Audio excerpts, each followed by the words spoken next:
Hey guys, another day, another vlog na naman tayo. Ayan kung guys, bago ang lahat, kung hindi pa kayo nakapag-subscribe sa aking YouTube channel, please like, share, and subscribe.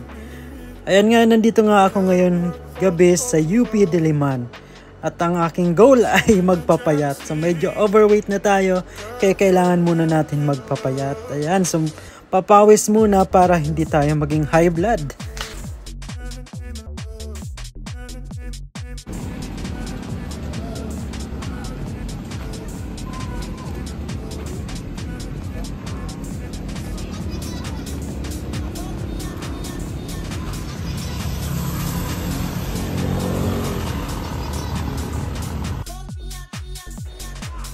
Yan guys, nakatatlong ikot na ako at malapit na rin ako magpahinga. Ayan, so medyo marami na rin pawis at marami siguro. Ayan, marami sigurong taba ang nawala sa akin. So hopefully, ayan, so pumayat na rin po ako.